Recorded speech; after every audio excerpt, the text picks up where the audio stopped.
তাওহীদের আলোচনা। প্রশ্ন, আল্লাহ শব্দের অর্থ কী? উত্তর, আল্লাহ ওই সত্তার নাম যিনি ওয়াজিবুল উজুত অর্থাৎ যার অস্তিত্ব অবধারিত এবং সমস্ত সিফাতের কামিল্লাহ অর্থাৎ শ্রেষ্ঠত্বের গুণাবলী তার মধ্যে বিদ্যমান। ওয়াজিবুল উজুদের অর্থ কী? উত্তর, ওয়াজিবুল উজুদ এমন সত্তাকে বলে অথবা এমন বিদ্যমান জিনিসকে বলে যার অস্তিত্ব বিদ্যমান থাকা ওয়াজিব অর্থাৎ আবশ্যক এবং তার না থাকা অসম্ভব। যিনি ওয়াজিবুল উজুদ হবেন তিনি সর্বদা আছেন এবং সর্বদা থাকবেন, তার অধি কোনো অন্তত্ব থাকবে না,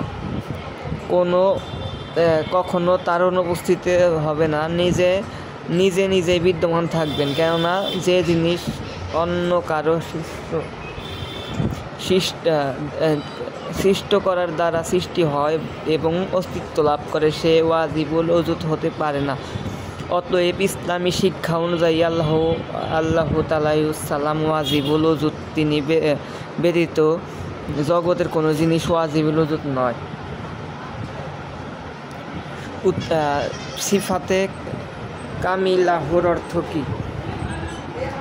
আল্লাহ তাআলা যেহেতু ওয়াজিবুল উজুদ এবং ওয়াজিবুল উজুদের নিজ সত্তায় পরিপূর্ণ হওয়া আবশ্যক, তাই এ সত্তা করার জন্য যে সকল গুণাবলী তার মধ্যে হওয়া আবশ্যক ওই সকল গুণাবলী তার জন্য প্রমাণিত। ওই সকল গুণাবলীকে সিফাতে কামিলাহ বলে। যেই জিনিস সর্বদা এবং সর্বদা থাকবে তাকে কি বলে?